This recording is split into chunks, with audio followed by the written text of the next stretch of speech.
Ya, karena saya ingin menyampaikan satu hal yang sangat sering ditanyakan orang. Sangat sering ditanyakan orang tentang guru itu. Itu kan sangat sering ditanyakan. Orang itu berguru paling berat. Itu bukan berguru ilmu. Jadi kliknya melalui guru itu bukan melalui hukum sebab akibat, tapi melalui amr. Klik gitu. Makanya bertemunya seorang guru dengan murid itu dipertemukan Allah. Dipertemukan. Ya, tetapi ingin jadi sufi nggak ada pendaftaran gitu. Jadi kalau ingin bertemu guru, jangan golek guru yang mendaftar, ada pendaftaran. Oh. Nek daftar, misalnya kayak di Tasawuf Indonesia ada program pelatihan zikir nafas, ono daftare sakmene, ada pelatihan yang puncaknya ya pelatihan 200 jam itu daftare sakmene, ada pendaftarannya. Itu harus diniati cari ilmu. Membahas tentang esensi atau substansi la ilaha illallah itu beresiko. Risikonya kalau mudeng dan rendah hati itu bisa melesat kayak kilat. Makanya banyak yang testimoni tiba-tiba nangis, tiba-tiba mengalami fenomena luar biasa gitu ya. Tetapi nek kepleset, kejegure ya di comberan betul.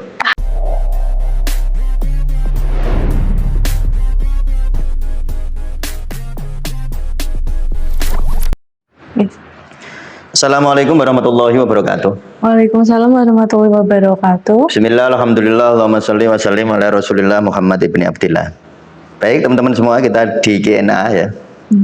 Nyebutnya KNE apa KNA atau yang benar? KNE, udah. Saya orang Jawa soalnya kan. KNE ya. Nah, kita ada di KNE. Kali ini saya akan masih membacakan pertanyaan-pertanyaan dari grup ini ya. Iya. Dari grup peserta panduan zikir la ilaha illallah. Karena ini memang memicu banyak pertanyaan ya. Memang zikir la ilaha illallah itu memicu banyak pertanyaan karena sebenarnya kuncinya tasawuf ya di sini itu. Kuncinya tasawuf itu di sini, kuncinya riyadhah itu di sini. Oh, di sini. Iya, kalau kuncinya substansi itu di sini ya. Kunci substansi dari tasawuf itu kan dizikir afdhalul dzikri fa'lamu annahu la ilaha illallah ya. Nah, untuk menggapai ke sana kendaraannya itu ini zikir nafas. Ya memang begitu. Nah, di sini orang itu penasaran ya ada. Ngomong makanya pertanyaannya banyak. Nah, dituruti ya banyak banget ya. Nah, kalau di sini prakteknya, terus gimana nya itu di sini. Ini what-nya, ini how. Kalau bahasa Inggris ya kak ya. What, ini apa? Nah, tasawuf itu apa? Tasawuf itu ya zikir. La ilaha illallah itu. How, bagaimana caranya? Nah, ini. Lalu nanti kayak di bulan Ramadan ini dan ini saya gabungkan jadi di sini. Jadi ini ada zikir nafasnya, ya ada zikir nafasnya sekaligus nanti ada di minggu ketiga kita latihan ini. Oh jadi lengkap sudah. Nah, jadi lengkap. Maksudnya di sini. Tapi ini di buku ini teman-teman jangan berharap membaca teori ya. Iya. Karena praktek. Karena ini tuh praktek dari ini, dan ini di bulan Ramadan, gitu. Ya, jadi itu. Jadi teman-teman yang punya buku ini ya dapat matangnya aja. Nah, kalau pengen tahu detailnya, detail ilmunya dari ini, yang kepengen jadi ilmuwan tasawuf ya bacanya ini sama bacanya ini. Tapi kalau teman-teman ingin langsung praktek ya nggak usah baca ini, nggak apa-apa. Langsung praktek aja gitu. Jadi pertanyaan dari sini, dan saya mau disclaimer ya kak ya. Membahas tentang esensi atau substansi la ilaha illallah itu beresiko. Risikonya kalau mudeng dan rendah hati itu bisa melesat kayak kilat. Makanya banyak yang testimoni tiba-tiba nangis, tiba-tiba mengalami fenomena luar biasa gitu ya. Tetapi nek kepleset, kejegure ya di comberan betul. Di comberan spiritual maksud saya. Jadi kalau beruntung, ya semoga kita beruntung lah ya. Kalau beruntung bisa melesat di dimensi spiritual gitu. Kalau nggak beruntung bisa terpeleset. Ya saya nyebutnya nyuwun sewu ya kalau bahasanya agak kasar ya. Terpeleset di comberan kemusyrikan. Nah nanti itu kalau beruntung bertauhidnya luar biasa. Kalau nggak beruntung, kemusyrikannya luar biasa juga. Karena nanti musyriknya dengan dirinya sendiri kak soalnya. Tidak lagi nyembah berhala. Oh iya. Nah, tidak lagi nyembah berhala, tidak lagi nyembah pohon. Ya saya itu nggak pernah sih lihat orang nyembah pohon sebenarnya. Ya menghormati pohon banyak. Ya tapi orang kadang-kadang dituduh nyembah. Padahal belum tentu nyembah itu. Nah kalau itu nyembah uang ada ya, nyembah karir, nyembah jabatan. Tapi kalau keplesetnya di esensi gini, terplesetnya itu bisa menyembah diri sendiri, Gitu. menyembah ego tanpa dia sadari gitu. Jadi kayak tipu muslihatnya dari ego. Wah itu saking pinternya ego. Saya kalau ditanya setan sama ego, pinter ego kan. Setan itu kalau orang sudah masuk ke zikir lari dia. Nah tetapi orang terjebaknya tidak di setan lagi, ke dirinya sendiri nanti. Makanya saya pesen ya kalau sudah apalagi Q&A dengan materi yang saya dipaksa menjawab. Jadi materinya kan bukan yang sesuatu yang ingin saya sampaikan, tetapi karena ditanya saya kan harus sampaikan. Karena berarti ada gejala yang muncul, lalu saya harus merespon. Tetapi saya pesan gitu ya. Jadi belajar, kalau belajar kayak gini aman Kak.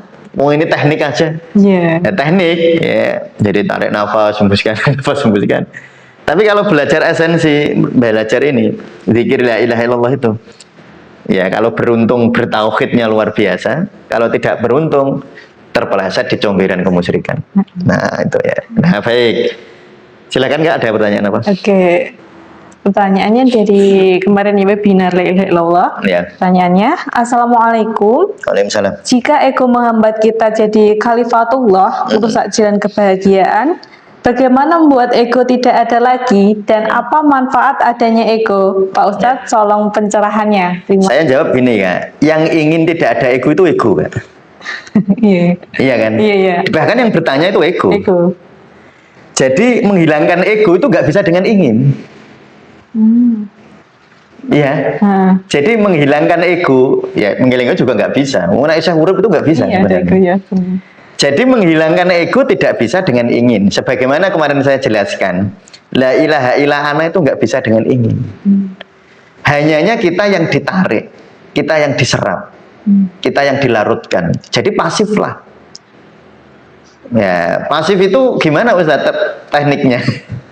Teknik pasif. Nah, teknik lagi, teknik pasif. Teknik pasif itu jangan lakuin apa-apa. Maksudnya apa? Fenomena muncul disyukuri aja. Jadi kalau pengen tanya, pengen tapi disadari, oh ini ego gitu aja loh. Oke. Terus misalnya lagi ada apa Kak? Saya ingin belajar spiritual, wah, gitu. Itu kan ingin. Iya. Ego kan, ya disadari, ya Allah saya ingin, udah gitu aja. Jangan, piye carane? Bagaimana cara menghilangkan ego? Mustahil. Jadi cukup diterima dan disadari. Cukup terima aja, nggak apa-apa. Nah saya selalu saya tegaskan gitu, nggak apa-apa. Jangan membenci diri gitu loh. Yang membenci diri itu egomu yang lain. Iya. Jadi orang itu kalau membenci gini gitu sebenarnya dia sedang menghidupkan ego-ego yang lain, enggak? Makanya orang itu paling bagus itu mengalir. Mengalir itu muncul fenomena tapi disadari. Nah, bahwa ingin itu hambatan, betul. Tapi ketika sudah disadari larut, nanti mengalir lagi, nanti ingin lagi, disadari lagi, larut lagi, mengalir lagi gitu. Nah, jadi kalau pertanyaannya apa tadi? Menghilangkan ego. Ya, jangan dihilangkan. Dan manfaatnya apa ego? Ya ego manfaatnya ya ini Jadi begini ya. Manfaat punya ego itu di dalam sisi syariat agar agama itu jadi rahmatan lil alamin. Kan ada egonya. Ya, ego kan syariat ya. Jadi misalnya orang menikah. Nah, itu kan ego menikah, kan ego ya. Lalu ada syariatnya. Lah kalau nggak diatur gimana? Cuma perlu disadari saja. Nah gitu. Jadi kalau misalnya ada orang bertanya ke saya, Ustadz, ego saya itu masih kuat, Ustadz. Lalu sekarang saya kepengen masuk ke dunia spiritual. Itu ego juga kan? Iya. Baik kan berarti? Ya berarti egonya baik. Yang ya, berarti egonya bermanfaat, ya kan? Iya. Nah ego yang ingin ke dunia spiritual kan ego. Berarti kan baik kan egonya? Baik. Ya jadi saya mohon betul ya tidak terlalu memusuhi diri. Jadi seakan-akan ego salah. Nggak ada. Wong Allah itu ma khalaqta hadza batila. Allah itu tidak pernah batil menciptakan sesuatu dan nggak batil menciptakan ego. Nah, yang batil ya ketika egonya netral, Kak. Ego itu netral. Jadi ego itu bukan baik, bukan buruk, Kak. Netral. Yang nggak netral kalau egonya ngajak jelek, ya itu jadi nggak baik. Jadi bukan keberadaan ego yang salah, tetapi ego yang itu tadi yang ya amaroh lah, nafas amaroh itu yang salah. Tapi kalau nafas mutmainah kan baik. Iya. Itu yang dipanggil oleh Allah, ya Tuhan nafsul mutmainah, wahai ego yang mutmainah loh. Berarti ego baik kan? Iya. Bisa mendengar ini apa panggilan Allah gitu. Ya gitu, Kak. Oke. Selanjutnya dari Fahmi Kalimalang. Ya. Lupa kemudian ingat, sadari nafas. Ketika tarik nafas yang muncul ingat Abah. Beberapa Oh, iya. kali seperti itu. Apakah itu robito atau hanya sensasi saja? Disyukuri aja. Nggak usah diberi label, Kak. Oke. Karena itu gini loh, Kak. Sesuatu itu kalau diberi label, suatu ketika dia akan labelnya itu akan apa ya? Akan kalau ibarat tali lama-lama dia akan lepas malah. Oke. Ya, kalau diberi label. Jadi karena misalnya begini, saya bilang ini hanya sensasi. Apa iya kan? Apa hanya apa? Apa ini robito atau sensasi? Nah, kan sensasi. Misalnya saya bilang ini robito, wah marem. Tapi maremnya ego, kan? Oke. Suatu ketika dia ketemu orang, tahu salah saya, misalnya. Makanya nanti saya dinginkan pertanyaan ini ya, Kak ya. Karena saya ingin menyampaikan satu hal yang sangat sering ditanyakan orang. Sangat sering ditanyakan orang tentang guru itu. Itu kan sangat sering ditanyakan. Orang itu berguru paling berat. Itu bukan berguru ilmu. Oke. Kalau gini, teman-teman yang lihat YouTube, lalu lihat saya misalnya, atau bukan saya, lihat guru-guru spiritual. Kalau lihatmu lewat YouTube, kamu hanya lihat kesempurnaannya. Iya, benar. Gampang kalau itu. Berguru lewat YouTube itu gampang, karena nggak tahu salahnya gurunya. Iya. Tapi kami tahu salahnya saya, karena setiap hari lihat. Yo saya yo ngantuk, ya kadang-kadang marah sama istri kami lihat, ya kadang-kadang saya lupa, kadang-kadang saya menyakiti, kadang-kadang gitu kan. Karena kan ketemu terus setiap hari kan. Iya kan? Jadi berguru itu bukan berguru ilmu. Kalau berguru ilmu itu gampang. Berguru itu kayak golek bojo, bener, kayak cari istri. Nanti kami kalau nikah, sebelum nikah, yang paling banyak tahu itu kelebihan dia, makanya mau kan? Iya. Makanya mau. Setelah menikah, yang lebih terlihat keburukannya. Benar. Tetapi ketika sudah diikat oleh ikatan pernikahan, bahkan keburukannya menambah cintanya. Nah, harusnya begitu. Yang berat itu di situ. Bukan pada berguru kan, nyun sewu ya kan, banyak yang WA saya secara pribadi, aku pengen jadi murid. Pengen jadi murid saya, pengen jadi apa? Pengen dibimbing gitu ya. Saya selalu jawab iya. Tetapi itu sebenarnya hanya transfer ilmu. Transfer Ilmu. Guru itu kita bergaul seperti bergaulnya suami istri. Maksudnya seperti bergaul gitu loh. Tidak transfer ilmu. Tapi hidup bersama gitu. Jadi hidup bersama, bukan transfer ilmu. Kalau transfer ilmu lewat YouTube aja. Saya ridho kok. Teman-teman misalnya lihat YouTube terus tidak WA ke saya kan, ada yang ya mungkin karena ada dorongan minta ridhonya untuk mengamalkan di komentar-komentar itu. Nggak usah gitu aja, saya dari hubung saya itu nyampaikan kayak gini kan memang ingin didengar kan. Iya. Ya kalau teman-teman ingin praktekkan ya saya alhamdulillah gitu kan. Wong itu ya ego saya juga kok. Iya kan? Iya. Ego yang sesuatu yang menggetarkan saya untuk bicara kan. Nah, itu kan sebenarnya sedikit banyak ada ego. Ya semoga egonya mutmainah gitu ya. Ego atau nafas mutmainah kan. Tetapi kalau untuk berguru jadi sufi itu nggak bisa. Berguru jadi sufi itu dipertemukan, Kak. Dipertemukan. Dan nanti misalnya gini ya, contoh. Kemudian ada yang nanya tentang program 200 jam. Program 200 jam ada, ya kalau yang ini kan memang gratis ya. Yang ini loh, yang zikir nafas puasa ini kan gratis kayaknya. Kalau yang ikut panduan praktis zikir la ilaha illallah webinar kan bayar kan ya? Iya. Bayar. Beli buku ini bayar. Ikut program 200 jam apalagi paling mahal itu. Ya ikut program 200 jam kan mahal. Ada ya, kemarin ada 16 orang apa berapa yang ikut ya.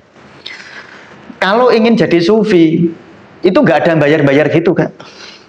Kalau bayar, jadi teman-teman ikut program 200 jam, itu ingin dapat ilmu.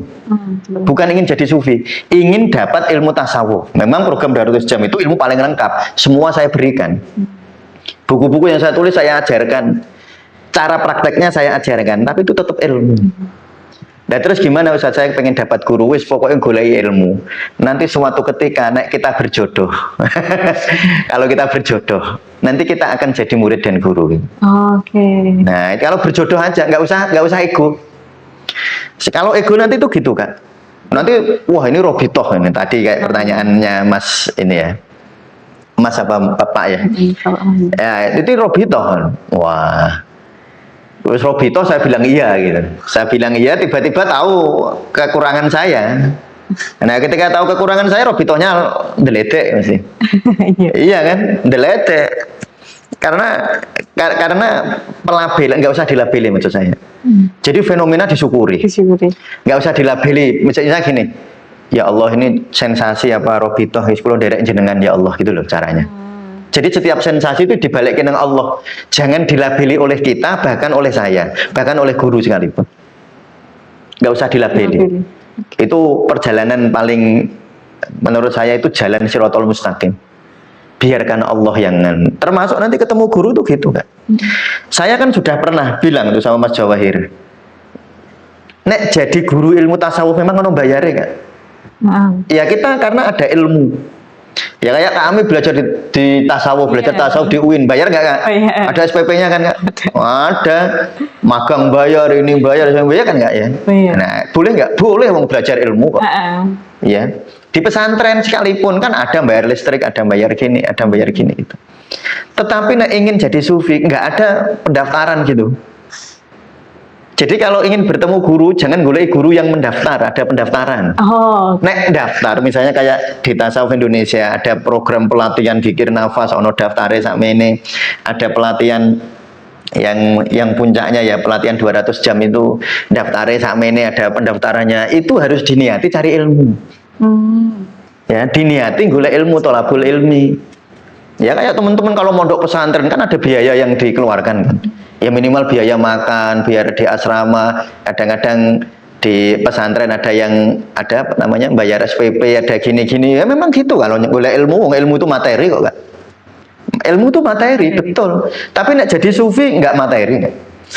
Makanya bertemunya seorang guru dengan murid itu dipertemukan Allah. Dipertemukan.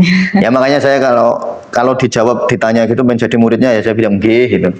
Tapi ya saya nggih ilmu gitu. Ya maksudnya saya bersedia mengajari secara ilmu gitu loh, Kak. Tetapi masalah itu nanti apa seseorang itu jadi apa ya istilahkan aja apa mursyid apa loh, itu kan hanya istilah. Apa guru spiritual apa itu nanti akan dipertemukan oleh Allah. Dan di situ nggak ada pendaftaran. Saya dulu kalau saya itu pengalaman dengan Abah itu. Ya saya dulu ya begitu datang ke Abah pengen jadi murid awalnya. Lah Abah ya terus bilang, "Ya ora usah kesusu, enggak usah tergesa-gesa. Melok se aku. Engko kan ngerti elekku." Nah, itu kan. Engko nek ngerti eleke nembe mantep. Lah itu uniknya. Nek golek ilmu Abah belajar kalau malam dulu kan saya ikut ngaji beliau kan setiap malam Jumat kan ada ngaji sampai tahajud ya. Sampai waktu pagi gitu. Ya saya ngikutin aja gitu. Itu kan namanya saya masih golek ilmu. Tetapi belum jadi murid. Kalau sudah jadi murid itu hubungannya itu bukan terus gini loh, Kak. Kalau ada pendaftaran, itu kan ada jadwalnya kan. Misalnya teman-teman ikut dzikir la ilaha illallah, kemudian ada jadwalnya kan. Ada jadwal, ada bayar, ada gini. Nah, itu ilmu yang kita berikan ilmu. Saya tidak menjanjikan jadi sufi. Saya menjanjikannya saya memberi ilmu tasawuf. Iya kan? Tetapi ketika jadi sufi hubungannya nggak gitu lagi, nggak ada jadwal. Jadi kalau ada teman-teman belajar, loh saya kok nggak diajar sih, nggak ada jadwal pelajarannya, ya berarti masih golek ilmu. Kalau mau jadi murid enggak, jadi murid itu nggak ada jadwal, ya sifatnya spontanitas Kak, biasanya. Jadi belajarnya ya spontanitas. Terus nanti kita lihat kekurangannya, kelebihannya. terberat ya. Jadi murid sufi itu yang paling berat itu ikut guru, itu yang paling berat. Karena elek kok ketok terus kan. Kalau dulu waktu lihat YouTube kan waduh gitu. Iya. Makanya kan saya sering guyon kan kalau ngaji sama ibu-ibu itu. Saya itu sering guyon. Kalau ibu-ibu lihat saya, mesti sabar lihatnya karena ibu-ibu hanya bertemu saya bertopeng ustadz kan. Coba ibu-ibu tanya istri saya, tanya bunda kami. Pak Mustamir sabar apa enggak? Dia mesti mosok sih gitu kan. Gitu. Tetapi saya mencintainya dan bunda mencintai saya. Ya, jadi apa ya? Ketika melihat seseorang gurunya itu melihat kekurangannya bukan membencinya. Bukan malah membencinya, Kalau makin mencintainya. Kesalahan juga tidak selalu membenarkan kesalahannya juga. Iya, ya enggak juga, tetap salah kan. Saya melihat istri saya, misalnya ini istri saya rajin puasa, misalnya dia enggak puasa Ramadan, tetap salah saya marahin, tetapi cintanya tetap, gitu, tetap roh salahnya. Dan yang paling berat kan di situ sebenarnya. Jadi murid itu yang paling berat bukan belajarnya enggak. Ya, jadi bukan belajar ininya. Wah, yang ada apalagi zaman sekarang kan. Orang pinter-pinter langsung tanya ChatGPT, nanya Gemini, tanya AI, pinter-pinter sekarang AI itu. Ya itu ya. Tetapi jangan menganggap bahwa itu terus jadi sufi. Nah, kita niatkan boleh ilmu. Jadi nanti masalah guru itu dipertemukan enggak? Dan nggak usah dijadwal juga. Sementing ku niatnya sengape. Ya, jadi saya mungkin sudah sering bilang, kamu tidak mungkin menemukan guru dalam makna itu ya. Tetapi kamu bisa bisa ditemukan oleh gurumu. Dan gurunya juga nggak boleh pakai ego juga. Ya gitu. Yang pakai ego ya yang pelatihan. Ya pelatihan tuh pakai ego kan ingin. Iya. Nah, saya misalnya ada daftar ini pendaftaran zikir la ilaha illallah bayarnya sekian. Lah saya kan nggak mau rugi sebenarnya, nggak mau rugi makanya ada bayarnya. Ada bayar kan nyetak buku, saya mikir, saya nulis, ada yang mengedit, ada yang ini, ada admin, ada macam-macam kan, ya, pakai ego semua kak itu. Makanya di situ saya mengatakan ini bukan jadi murid sufi, murid ilmu tasawuf. Nah itu benar. Dan teman-teman saya ikhlas ridho. YouTube saya dilihat, teman-teman mempraktekkan, saya ikhlas ridho. Wong itu saya sampaikan berarti kan boleh kan? Nah, tetapi untuk jadi hubungan guru murid itu tidak ada pendaftaran kan? Tidak ada pendaftaran, tidak ada biaya. Biaya yang muncul tuh biaya kasih sayang. Iya benar, biayanya kasih sayang. Jadi misalnya saya mencintai istri saya. Kalau hanya di tataran syariat, saya harus mengasih uang sebulan sekian, ya kan? Tetapi ketika sudah hubungan cinta, yo wekmu yo wekku, wekku yo wekmu bun, kan gitu. Ini bukan berarti nanti hubungan guru tasawuf juga begitu, itu enggak. Cuma menunjukkan bahwa ketika seorang sudah jadi guru dan murid, bukan lagi ilmu yang dipelajari, tetapi tetapi berjalan bersama. Nah, dan itu tidak ada jadwalnya. Jadi kapan ya ada baiat? Nggak ada itu. Berarti ego kalau itu. Ya berarti itu masih ego. Tapi jangan nyebut ego salah. Jangan nyebut ego salah. Sing nyebut ego salah, iku melok salah, malah luwih salah meneh. Sudah pokoknya ya dinikmati aja. Ya jadi yang ikut pelatihan zikir la ilaha illallah, mari kita nikmati. Ya saya ikhlas memberikan waktu dan teman-teman ikhlas kalau memang butuh membayar ya ikhlas membayar. Yang ikut ini karena ini gratis ya kan, kalau program ini gratis. Tapi yo tetap naik tuku tetap bayar. Yo sing ridho dan ikhlas, saya juga ridho dan ikhlas gitu. Meluangkan waktu saya itu. Ini juga sama. Yang ikut 200 jam apalagi itu paling mahal. Ya nanti ridho dan ikhlas. Masalah nanti suatu ketika kita itu berjodoh ya biarkan nanti Allah yang menentukan gitu ya. Jadi jangan pakai ego. Ya, lana ego itu diniatin gula ilmu sekali lagi ya, diniatkan gula ilmu, bukan membeli guru. Saya juga tidak akan wong atau dituku kok. Kalau sudah hubungan gitu itu nggak ada jual beli. Masa saya sama istri saya jual beli? Nggak ada. Ya, jadi perjalanannya itu saling menyayangi gitu, saling mencintai. Kayak Rasulullah itu, kayak Rasulullah sama para sahabat itu kan sudah guru murid itu. Loh, sahabat Umar bin Khattab pernah marah kepada putranya Hafsah, karena Rasulullah itu kan duka, lalu Rasulullah ke ngumpet, ya bukan ngumpet ya, Rasulullah itu terus kholwat di gua, di sebuah tempat. Ini guru-guru anakku, makanya Rasulullah duka.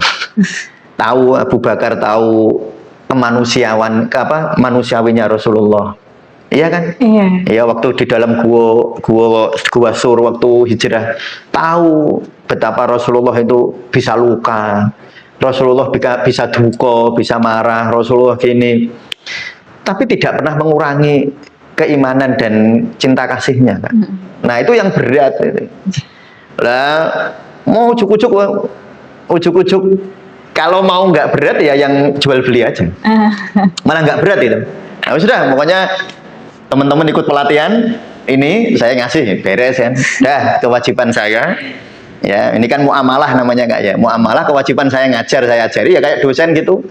Ya, dosen kan, dosen ilmu tasawuf itu bukan guru sufi. Iya. Dia dosen ilmu tasawuf. Nah, makanya ya ono bayarane, ada gini karena itu ilmu. Kita masih bicara tentang keilmuan. Nah, tetapi kalau sudah kesufian, wis ora ono, jangan nunggu daftar pendaftaran, jadwal pendaftarannya nggak ada. Bukunya apa nggak ada. Ya itu nggak ada. Nah itu ya, jadi ini karena pertanyaan tadi tentang robitoh ya. Ya jadi tidak perlu tidak perlu dilabeli ini robitoh apa sensasi. Pokoknya terserah jenengan ya Allah itu. Terserah jenengan ini kalau robitoh ya. Monggo misalnya sensasi kulung betul nopo-nopo gitu aja. Nanti itu klik sendiri kan. Nah, nanti itu klik. Nah, nanti kliknya itu melalui amr. Jadi kliknya melalui guru itu bukan melalui hukum sebab akibat, tapi melalui amr. Klik gitu. Ya, klik itu sudah kayak siap gitu. Misalnya nanti kami menemukan seorang laki-laki yang klik. Kami itu sudah langsung siap. Segala kekurangan kelebihannya sudah siap. Sudah langsung siap gitu. Nah, sudah tidak lagi gek-gek. Nggak ada gek-gek. Jadi kalau masih gek-gek, misalnya gini, ini guru saya ini gek-gek, nah isih ngono iku aja sik. Oh iku memang urung. Berarti tidak, karena isih gek-gek. Wong gek-gek itu nanti ini masih egoistik. Tapi klik itu mantep, yang disebut mantep. Itu mantep yang tidak ada alasan. Wis pokoknya mantep ngono ae. Ya, jadi kalau saya misalnya dengan istri saya ya mantep tep gitu ya sudah. Lalu ketika masuk ke bahtera rumah tangga, saya tahu kekurangan jadi lahiriah batiniahnya saya tahu. Dulu sebelum menikah kekurangan lahiriahnya nggak tahu saya kan. Iya kan? Iya. Ya nggak tahu, kan ketutupan terus dulu. Ketutupan terus, pakai jilbab terus, pakai ini terus, ya cantik terus. Tapi suatu ketika sudah ini, wah tahu eleknya, kekurangannya. Dulu waktu sebelum menikah ya, wah sopan santun, ya toh. Oh iya, belum menikah kok soalnya, jaga image kok soalnya, ya toh. Tapi ketika sudah menikah ya tahu marahnya, apa puriknya kalau orang lihat. Dia juga tahu saya, gitu. Coba tanyakan istri saya. Makanya saya sering guyon tadi itu. Kalau teman-teman lihat Pak Mustamir sabar apa enggak, kalau yang ditanya penonton YouTube mungkin iya. Tapi kalau yang ditanya istri saya sama murid-murid saya di sini, sama Kak Ami, sama Mas Fatih, sama tahu elek saya. Ya gitu Kak. Ya, ada lagi pertanyaan Kak? Ada satu lagi. Udah berapa menit tuh? Oh, tapi udah 27 menit. Oh, 27 menit. Oh, berarti saya ngekliknya ini. Ya, sudah. Saya kira demikian ya kami. Kita lanjutkan lagi. Terima kasih teman-teman semua ya. Semoga bermanfaat. Cukup sekian. Assalamualaikum warahmatullahi wabarakatuh. Waalaikumsalam warahmatullahi wabarakatuh.